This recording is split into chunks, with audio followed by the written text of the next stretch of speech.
Bienvenidos hermanos, qué gusto de verlos nuevamente juntos.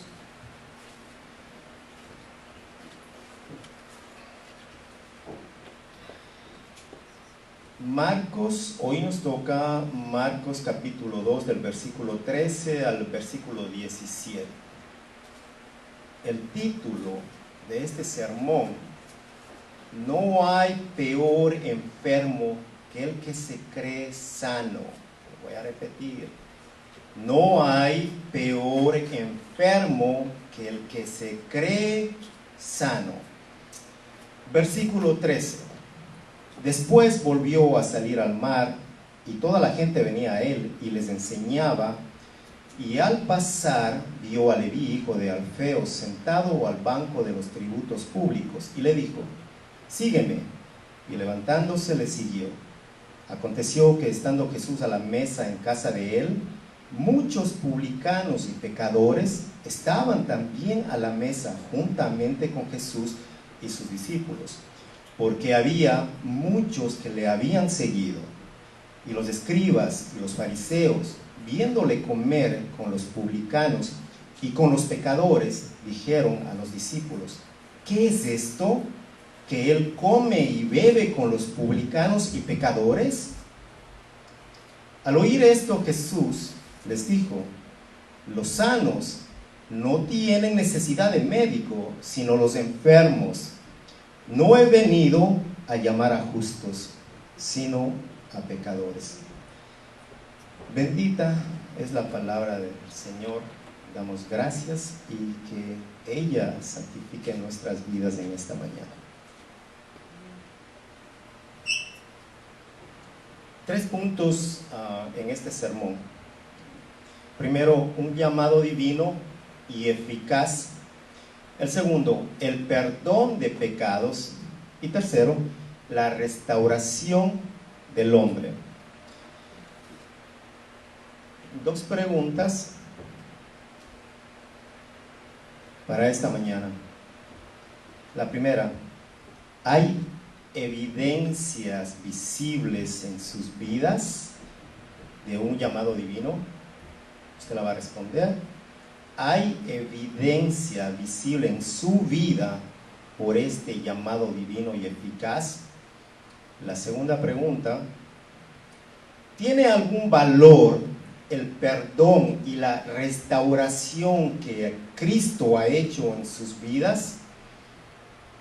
¿Tiene algún valor el perdón y la restauración que Cristo ha hecho en sus vidas?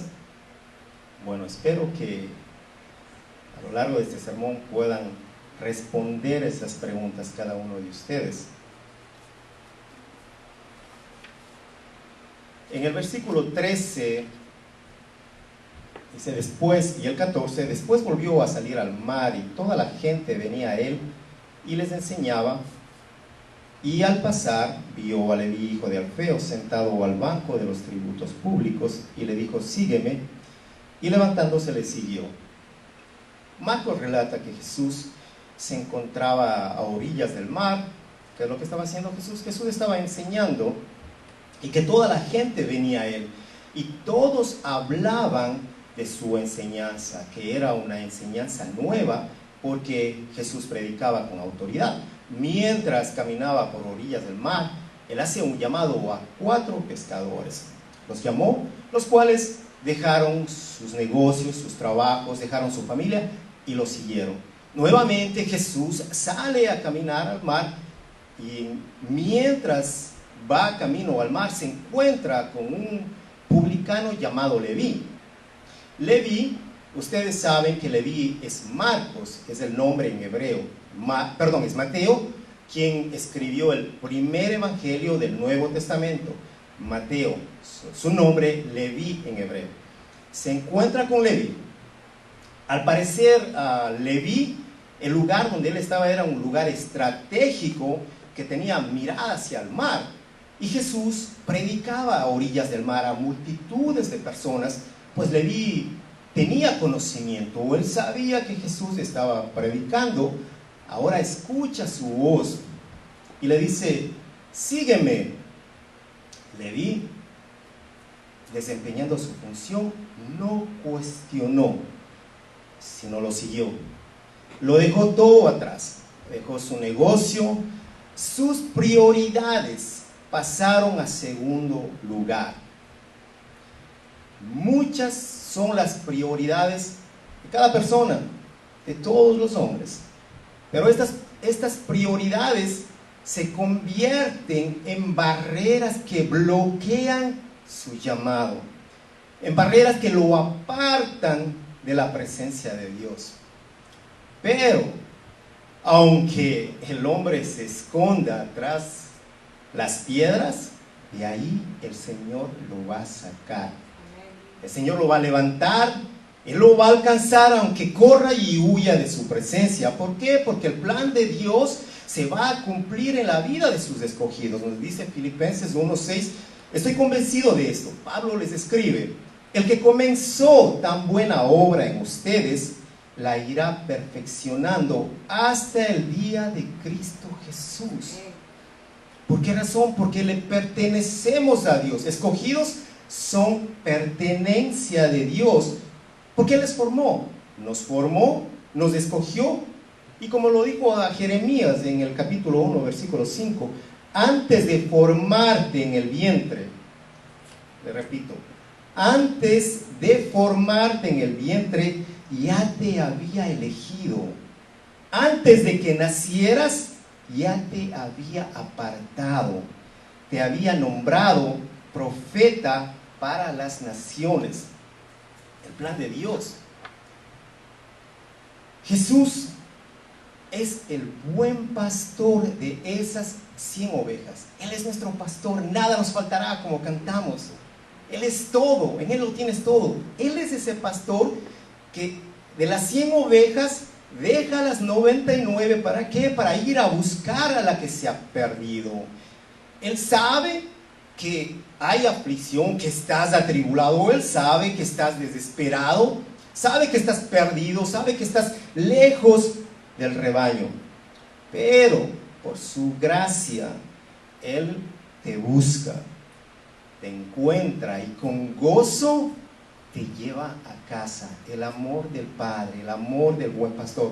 Y a todos sus hijos que están lejos los llama, y ellos escuchan su voz, porque sus ovejas conocen su voz. Es incoherente saber que muchos que están en las iglesias, que piensan que están sanos, pero todavía no han escuchado la voz de Dios. No han escuchado la voz del médico que puede sanar el alma. Y por eso, por ende, sus vidas no reflejan a Cristo. La voz del buen pastor te lleva a su presencia, junto a Cristo, donde hay sanidad y santidad. En su presencia hay sanidad y santidad, quien te llena de su amor, de su misericordia, de su bondad, de su compasión, para que reflejes su gloria en las tinieblas del mundo, en la oscuridad del mundo, del pecado, de la inmundicia. Esa voz, ese llamado que rompe toda resistencia. Esa voz rompe toda atadura, toda fortaleza, porque su autoridad es inquebrantable. La autoridad de Jesús, la autoridad de su palabra. Leví, como usted lo quiera llamar, estaba sentado desempeñando su función, estaba trabajando como el recaudador de impuestos. A estos los llamaban publicanos. Ahora, para que usted pueda comprender mejor quiénes eran los publicanos. Los publicanos en aquel tiempo eran las personas encargadas de cobrar los impuestos y también los derechos de paso de las mercancías que se transportaban de un territorio a otro territorio. Trabajaban bajo la supervisión de funcionarios romanos. el recaudador de impuestos tenía la responsabilidad, él tenía la responsabilidad de pagar los tributos del sector al cual él había sido asignado, y por esta razón exigía a los contribuyentes sumas superiores a las que en realidad tenían que pagar.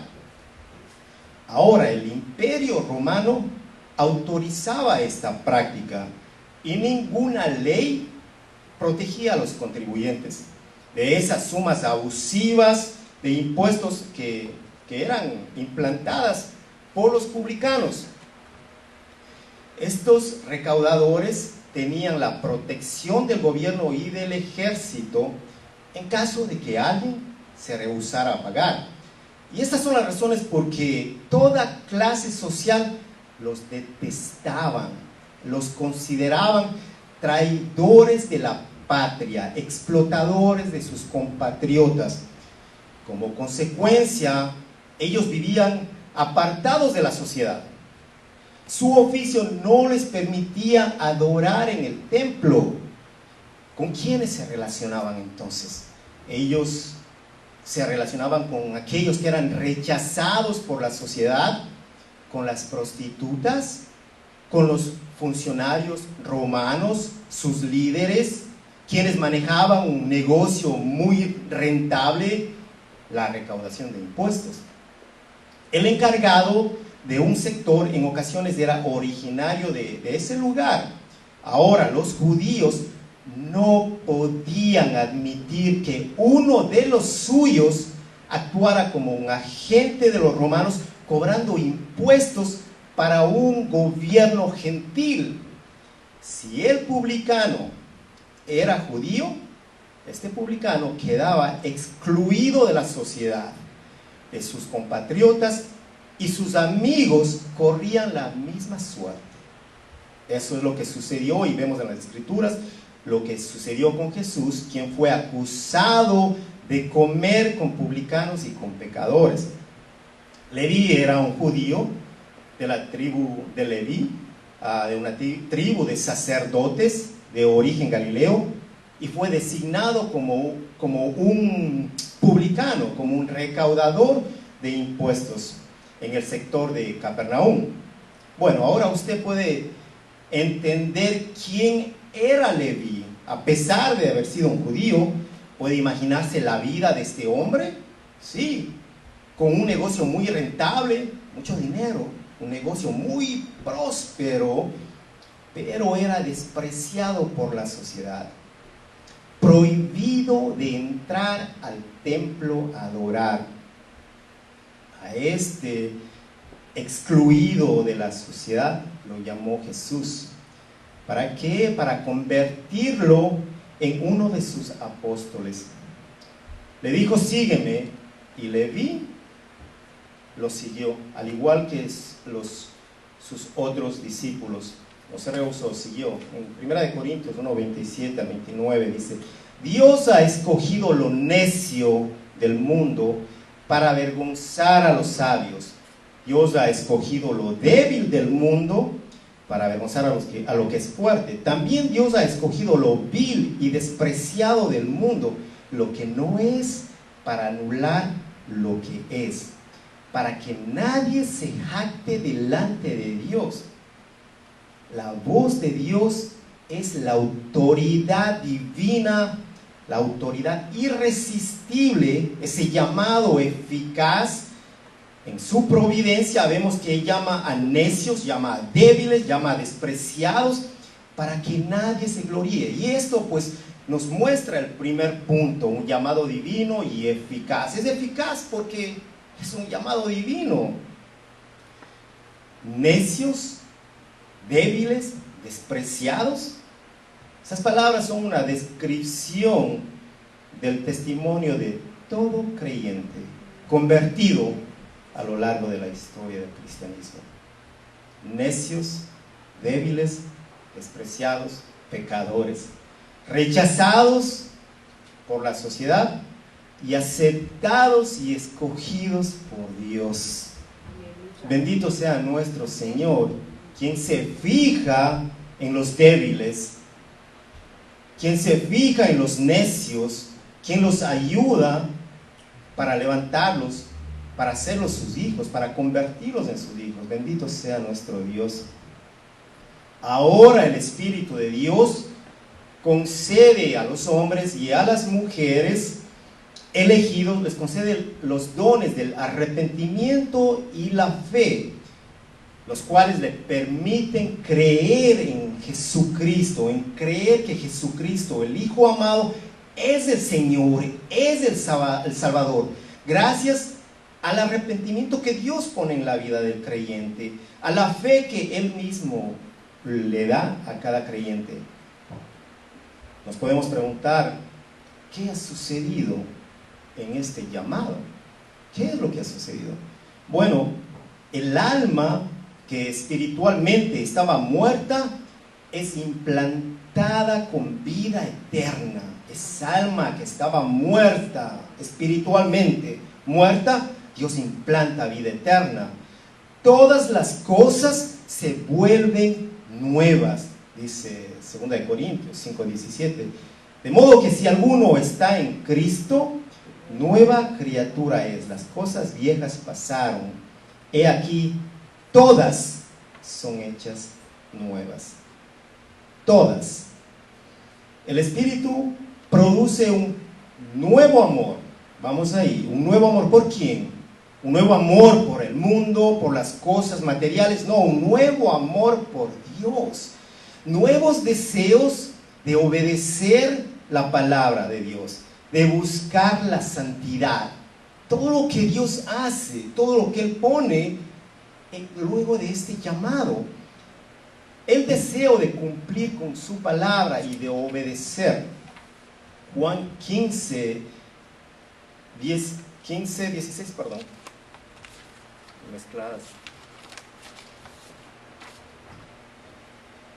Les había dicho que todo es nuevo, un nuevo deseo de obedecer a Dios, pero también hay una nueva dirección, con una nueva pasión. Su pasión ahora está en las cosas del Señor, porque este llamado del Espíritu es efectivo, es eficaz, lo que significa que cada elegido, que cada uno de ellos va a responder cuando Jesús los llame. Finalmente no resistirán. Pues si hoy alguien que nos escucha está con esa necesidad de escuchar la palabra de Dios, siente ese deseo, es porque el Espíritu Santo ha puesto en cada uno, porque Él es el que dirige la vida de las personas y las dirige con un propósito, para recordarles a quiénes le perteneces, a quién tú le perteneces, quién está en control de tu vida y todas las bendiciones que recibes cada día, que son por su gracia. La gracia que cubre tu vida, la gracia que cubre tus hijos, la gracia que cubre tu familia, todo lo que tú tienes por su gracia. Y todo lo que tú tienes es de Él, le pertenece a Él, porque todo es de Él, dice la palabra. Todo, tus hijos, todo, tu esposa, todo, tu casa, lo material, todo es de Él. ¿O acaso cuando tú partes te vas a ir llevando el BMW? Aquí se queda porque no te pertenece. ¿O te vas a llevar tu compañía, tus negocios? No, se van a quedar aquí. Todo es de Él, por Él y para Él. El perdón que tú has obtenido, ese perdón de pecados, esa restauración, es el resultado del llamado eficaz de Dios. Recuerde, el perdón que Dios te da, la restauración en tu vida, es el resultado del llamado eficaz de Dios. Ese es el segundo punto de este sermón. Porque Dios es el que llama. Él ha llamado para limpiarte. Él te ha llamado para perdonar tus pecados. Si confiesas, Dios va a perdonar todos tus pecados y va a limpiar toda tu maldad. Él ha llamado para darte vida eterna, para darnos esperanza nueva, fortaleza, luz, para darnos dirección, para reconocer la voz irresistible, la voz que tiene la autoridad de nuestro Señor y Salvador, para que reconozcamos, aprendamos, tengamos dirección para escuchar la voz de Dios. Y que eso les quede claro, la voz del Señor. No porque le diga, el Señor dice que vas a tener eso, dígale, muéstrame en dónde está. Si es la voz de Dios, está escrita, está registrada, ¿no? Si me hablas, háblame con la palabra de Dios. Si no, no pierdas su tiempo. No caigamos en religiosidad, hermano, el Señor me dijo, hermano, y no seamos religiosos. Apartémonos de la religión, entremos en la palabra, estudiemos la palabra, escudriña la palabra, para que el Señor dé discernimiento y pueda saber cuál es la verdad, cuál es el engaño. Es muy importante, la palabra de Dios es la verdad. De comienzo a fin es el plan de Dios en todos nosotros. Romanos 8:30, a los que predestinó, a estos también llamó. Y a los que llamó, a estos también justificó, y a los que justificó, a estos también glorificó. Para Dios está hecho todo ya, de comienzo a fin. En su propósito providencial en nuestras vidas, Dios es quien llama. Segunda de Timoteo 1:9, quien nos salvó y llamó. Quien nos salvó y llamó con llamamiento santo, no conforme a nuestras obras, sino según el propósito suyo y la gracia que nos fue dada en Cristo Jesús antes de los tiempos de los siglos. Nos salvó y nos llamó.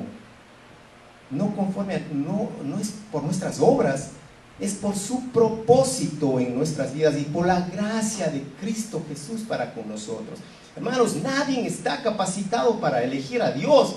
Y nosotros estamos conscientes de eso y necesitamos recordar y recordarle a la gente que no tiene el conocimiento y que no sabe y que piensa que el momento que ella quiera va a reconocer y voy a aceptar al Señor. No.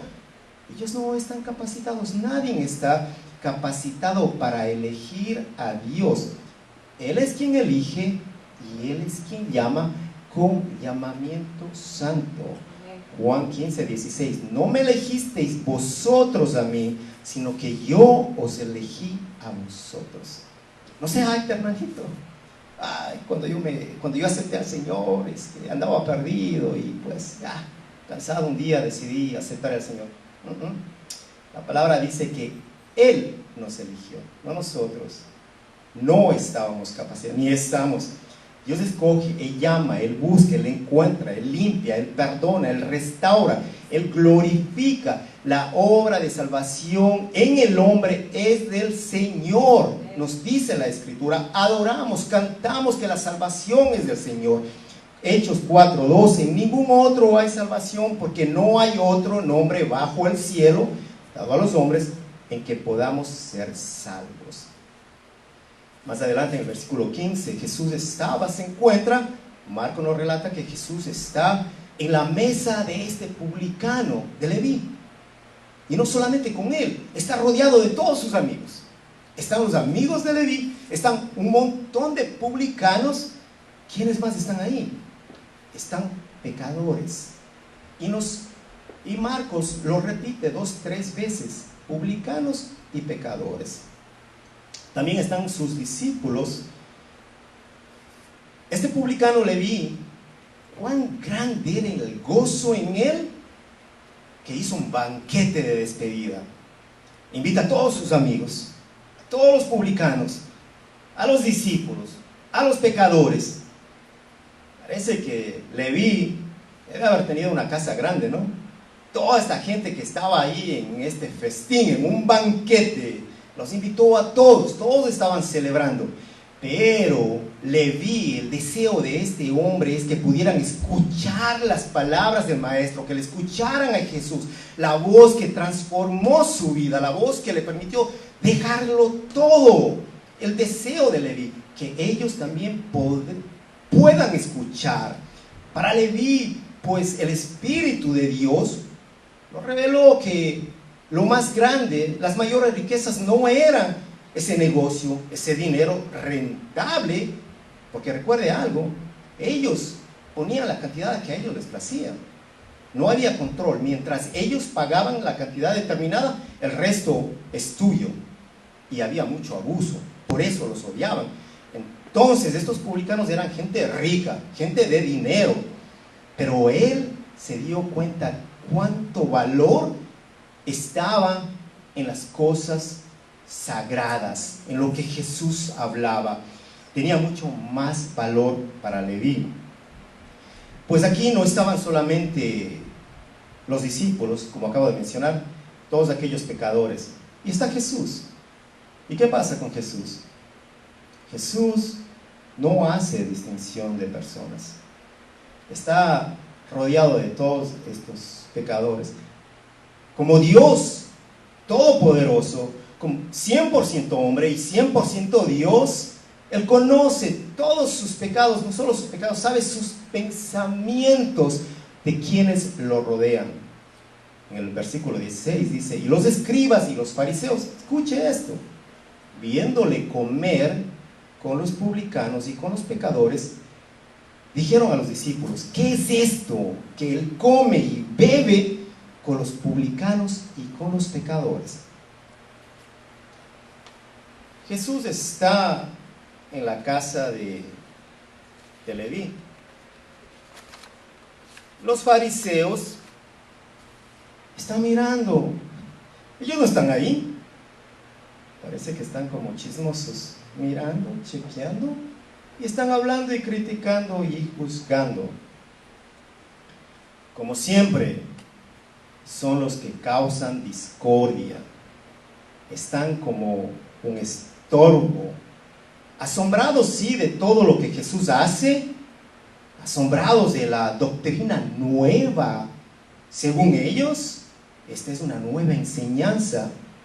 Están asombrados, pero lo llamaron blasfemo por perdonar pecados. Le dijeron que sacaba demonios por Belcebú. No aceptaban el poder de Dios. No lo aceptaban.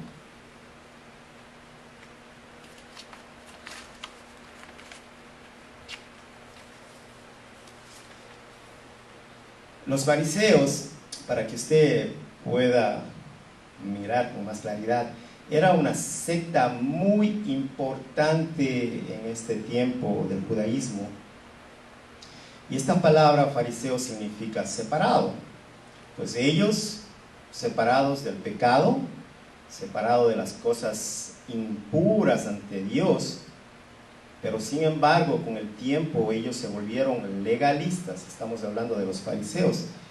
Ellos inventaron una serie de tradiciones. Una de ellas la llamaban la ley oral. Esta ley, de acuerdo a su pensamiento, tenía un propósito. ¿Cuál? Aclarar cómo guardar la ley escrita dada por Moisés. Pero ¿qué sucede? Con el tiempo ellos pensaron que estas tradiciones estaban al mismo nivel de la ley de Dios. Ahora, en este tiempo, los fariseos, ellos tenían gran influencia sobre el pueblo y eran considerados los verdaderos líderes espirituales de Israel. Los fariseos evitaban todo contacto con los publicanos. Y por eso, pues, criticaban, ustedes ven, le critican a Jesús. Y Jesús frecuentaba la compañía de estos pecadores, de estos publicanos. Para los fariseos, pues, era una pérdida de tiempo predicarles a los publicanos. Estaban en contra de todo principio de aquellos hombres. Puede imaginarse usted cuando Jesús escogió a un publicano llamado Leví como su discípulo y luego fue a comer a su casa, y además de eso con todos sus amigos, con todos los invitados. ¿Cuál sería el pensamiento de estos hombres? Los fariseos se esforzaban, ellos ¿en qué? En cumplir la ley de acuerdo a sus tradiciones, a las tradiciones de los ancianos, y ellos creían que así serían aceptados por Dios, que ellos tenían la salvación, por cumplir su tradición, por cumplir todos sus rituales. ¿Y qué sucede? Esto les llevaba a ellos ¿a qué? A confiar en ellos, en sus propias obras. Y esto los hacía sentirse superiores al resto, a los publicanos, a quienes ellos los miraban con desprecio. De hecho, creían que para pecadores como los publicanos no podía haber salvación. El pensamiento de estos fariseos, tanto ellos como los sacerdotes, estaban cautivados, estaban muy ocupados. Escuchen, estaban muy ocupados en sus ceremonias, sus tradiciones. Al fin y al cabo, esto era la prioridad de aquellos fariseos, era su prioridad, su tradición, su ley. Sus corazones se habían secado como los odres viejos, donde no se podía echar el vino nuevo porque el odre se partía. Y es la ilustración que Jesús lo hace en el versículo 22 más adelante, para presentar la condición de los corazones de los dirigentes judíos. También lo relata Lucas en el capítulo 5, versículo 37. Nadie echa vino nuevo en odres viejos, de otra manera el vino nuevo romperá los odres y se derramará, y los odres se perderán. Los odres se usaban como recipientes para el vino nuevo. Después de un tiempo se secaban, se partían, volviéndose inservibles. Odre viejo, vino nuevo, no funcionaba. Ahora, la ilustración de Jesús. ¿Por qué? Porque estos dirigentes no aceptaban la nueva enseñanza a la que ellos llamaron, no aceptaban la enseñanza de Jesús. Ellos se creían autosuficientes con su ley, su justicia, sus obras y reconocimiento humano. No había sitio fuera de su tradición. No había sitio. ¿Para qué? En sus corazones, para la fe, para esa fe que obra por amor, que purifica el alma. No podía unirse con la religión de ellos. No había cabida para la ley. No había, cabida para la enseñanza de Cristo. Se creían demasiado sabios. No aceptaban la instrucción de Jesús. Ellos se creían justos. No necesitaban la justicia de Cristo.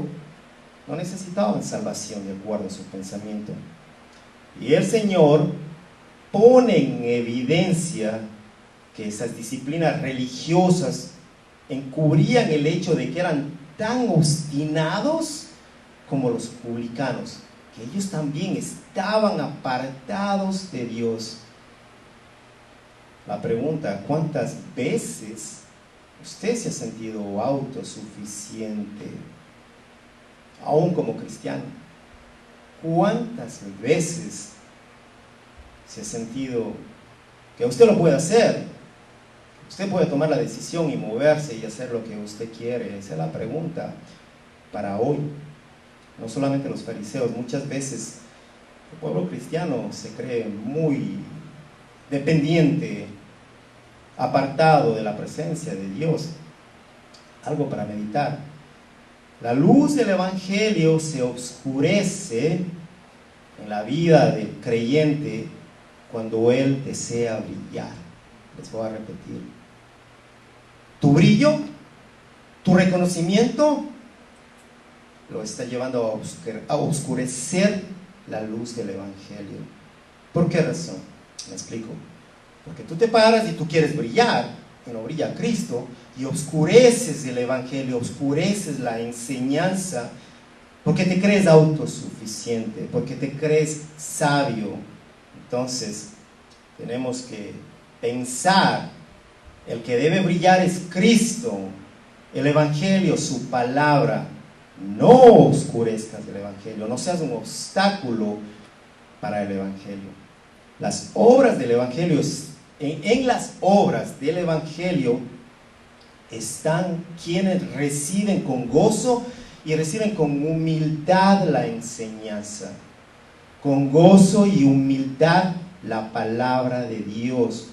Son como esos odres nuevos, no los viejos que se parten y se vuelven inservibles, sino como esos odres nuevos que están listos para ser llenados con el vino nuevo por la gracia de Dios, y así poder convertirse en discípulos e instrumentos de Dios para poder impartir el conocimiento, la verdad de la palabra a ese mundo que está en oscuridad y en tinieblas.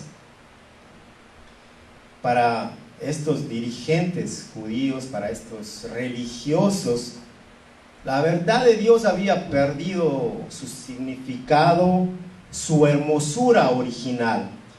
La enseñanza de Cristo no era una nueva doctrina. La enseñanza de Cristo era la revelación que había sido enseñada desde el principio. No era nueva, era una revelación que ya había sido enseñada desde el comienzo. Pero para ellos, pues, era la enseñanza nueva, porque no la reconocían, porque tampoco la aceptaban. Lo habíamos dicho, no había lugar. Su corazón no había cabida para la enseñanza de Cristo. Estaban muy aferrados a esas costumbres, estaban muy apartados de la verdad. Y por esto el Señor les dijo a los rabinos, quienes eran los maestros de la ley, Mateo 9:13, pero vayan y aprendan qué significa esto. Ahí va. Lo que pido de ustedes es misericordia y no sacrificios. Lo que Jesús les dice a estos maestros de la ley: vayan y aprendan qué significa esto. Lo que pido de ustedes es misericordia y no sacrificios. De esta manera Jesús demostró que mientras estos maestros que afirmaban exponer la palabra de Dios, ¿sabe lo que sucede? Ignoraban completamente el significado y el propósito de la palabra de Dios. Otra pregunta, usted va a decir: hermano, este sermón está lleno de preguntas. Es necesario autoanalizarnos, necesitamos. La pregunta es: ¿conocemos la misericordia de Dios que el Señor mandó a los maestros de la ley aprender lo que significa? Nosotros conocemos esa misericordia como creyentes, como discípulos de Jesús, o estamos muy lejos de ella. Porque el mundo no la conoce. Los religiosos no comprendieron su significado, mucho menos los sabios ni los fariseos. Ellos pensaban que los cobradores de impuestos eran dignos de odio, de desprecio. Cristo les responde que son dignos de compasión, porque estaban enfermos, porque necesitaban de un médico. Son pecadores, Jesús les muestra, y necesitan un Salvador. Ellos pensaban: si Cristo era justo, debía separarse de los pecadores. Pero Cristo responde, en versículo 17: los sanos no tienen necesidad de médico, sino los enfermos. No he venido a llamar a justos, sino a pecadores. La comparación que Jesús hace es clara. Un enfermo acude al médico, no los sanos. Jesús ha venido a sanar a los enfermos del alma. Pero ¿qué sucede? Como el título de este sermón, hay muchos que están enfermos, pero que no lo reconocen. No hay peor enfermo que el que se cree que está sano. No hay peor enfermo. Y Jesús ha venido a sanar a los enfermos. ¿Y quiénes están enfermos? Todos. ¿Quiénes han pecado? Todos. ¿Quiénes han fallado a Dios? Todos. No hay ni un solo bueno, dice la palabra. Y a cada momento fallamos y pecamos contra Dios. Y Él está ahí. Él no solamente vino a sanar a los enfermos y a los pecadores. Él vino, Él está y estará por los que vienen y siguen pecando.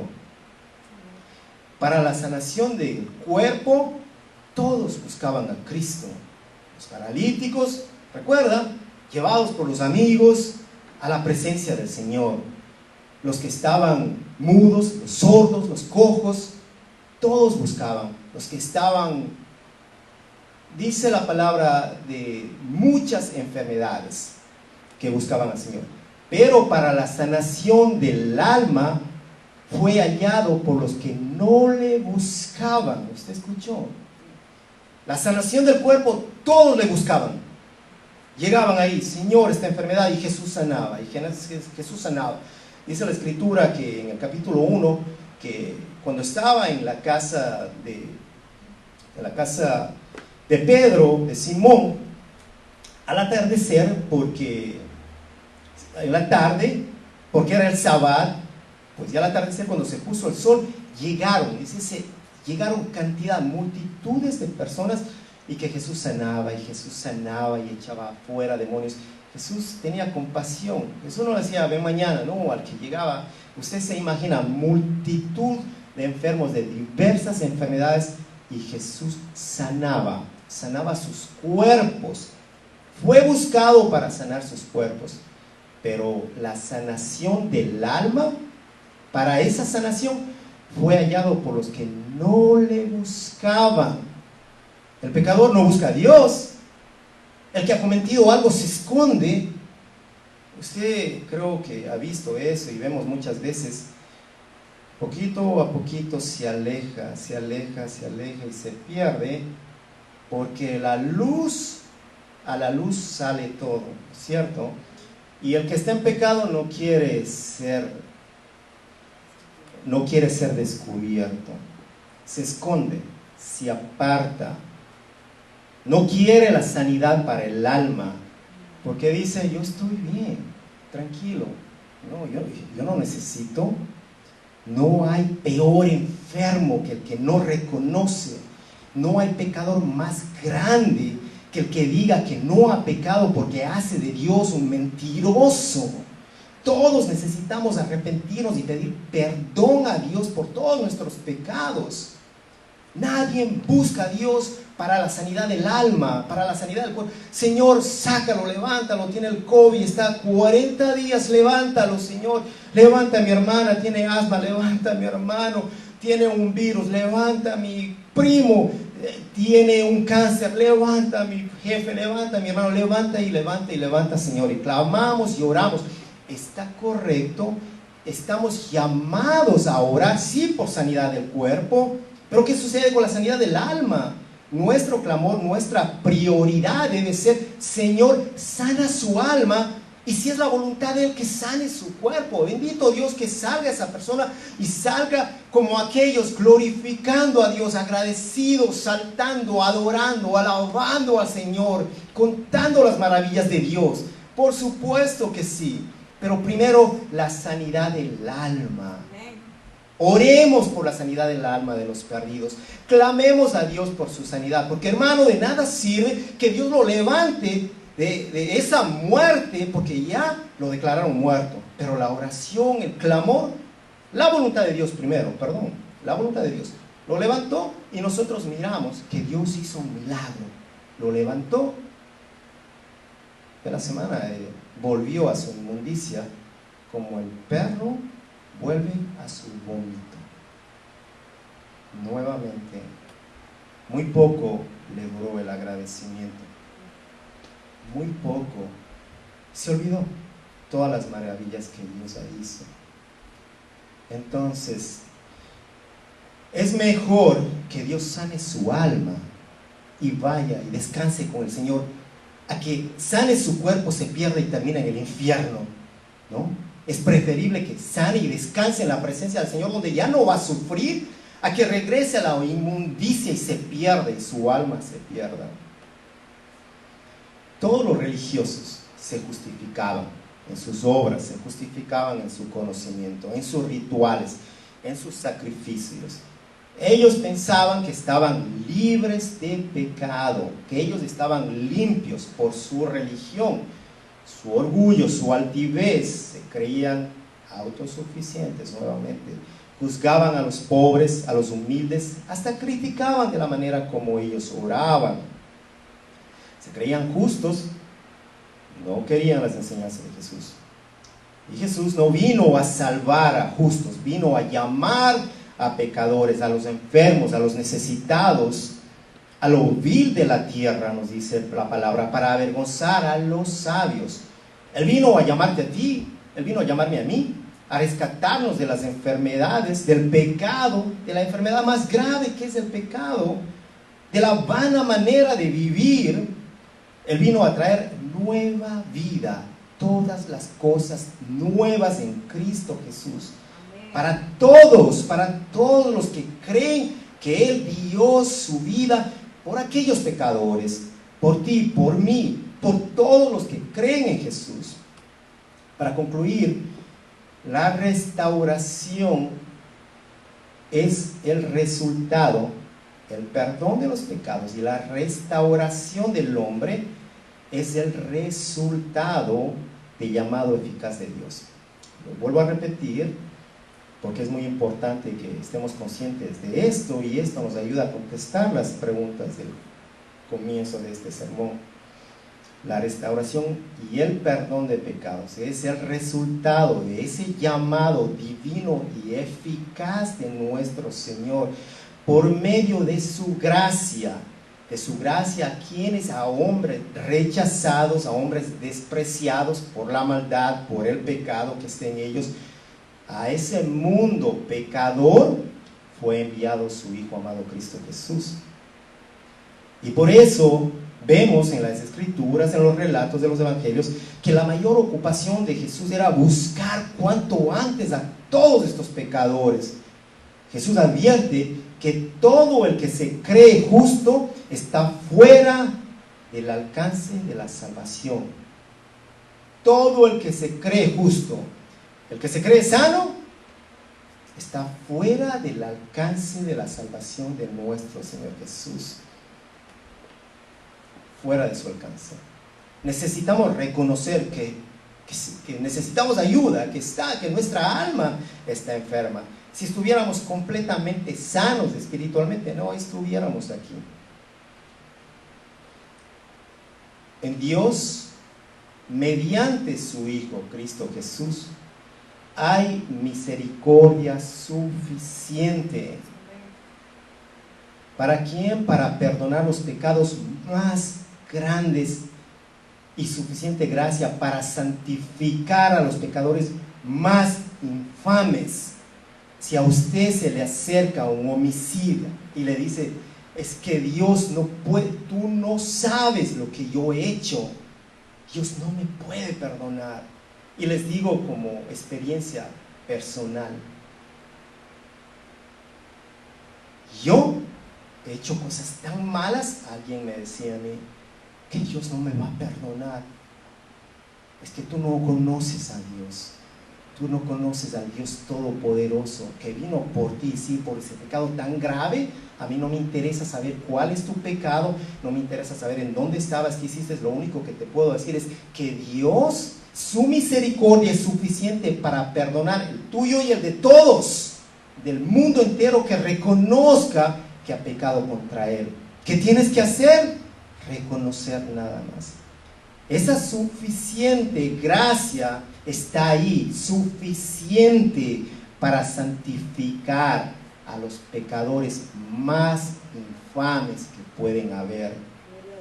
Ni el mayor crimen es una barrera suficiente ante esa cúspide de la santidad de Cristo. Cuando la gracia eficaz de Dios toca el corazón del ser humano.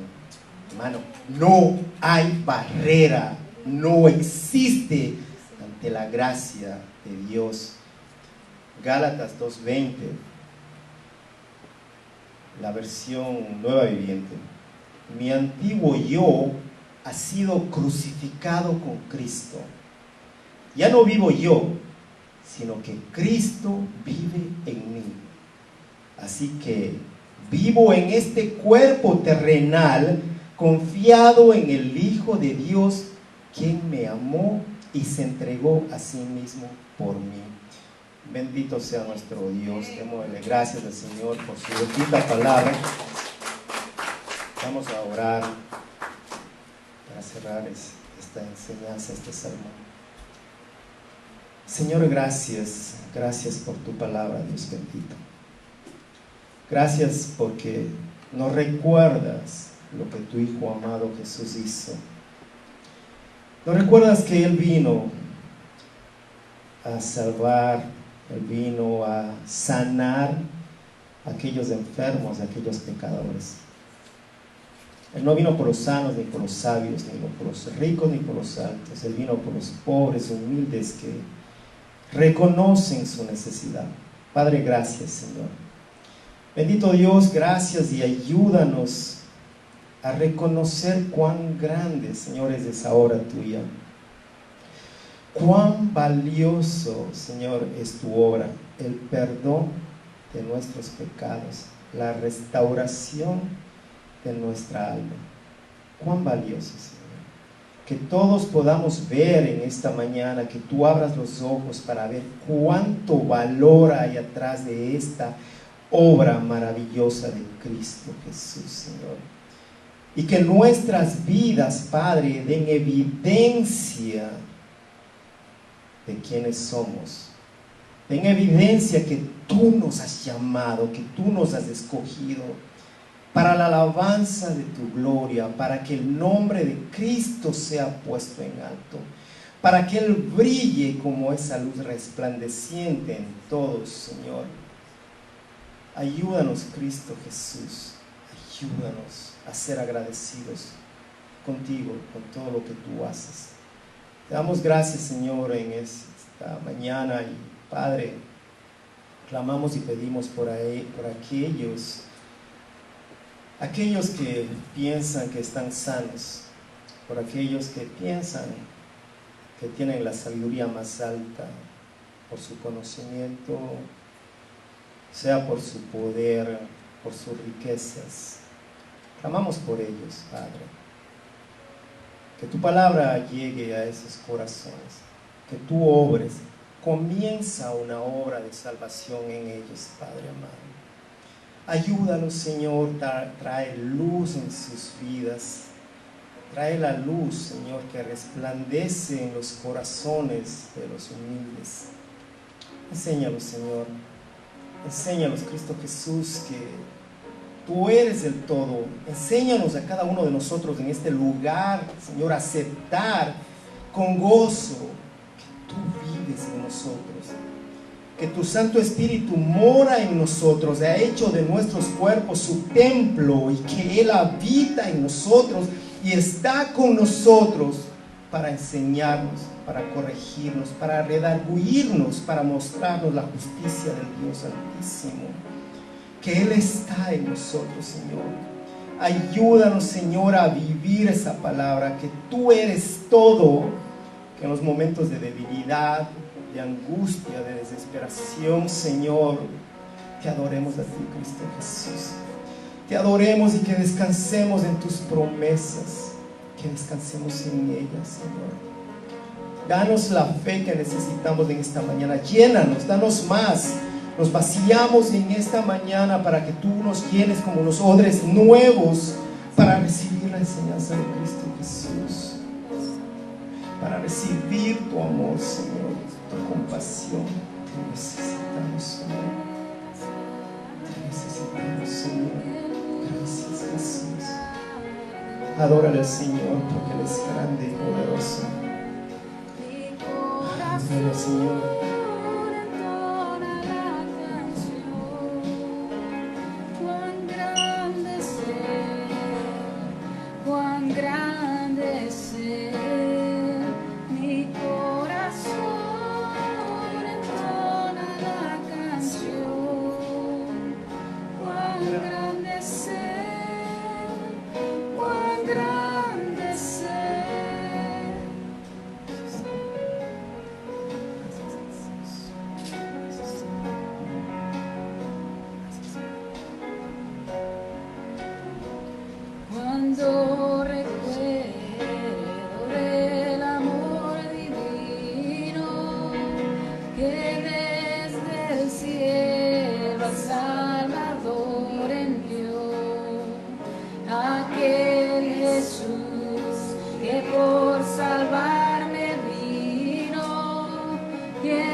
mostrando la grandeza de su poder y su infinito amor.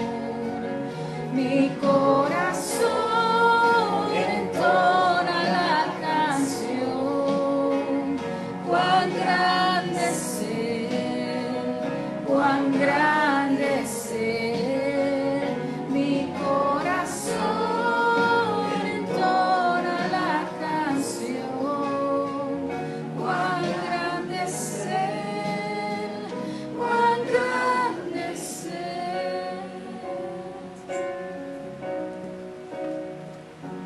Dele un aplauso al Señor por su grandeza. Él merece toda la honra. La oración de despedida, Colosenses 3, versículo 15. Y la paz de Dios gobierne en vuestros corazones, a la que asimismo fuisteis llamados en un solo cuerpo, y sed agradecidos. Amén. Sean todos despedidos.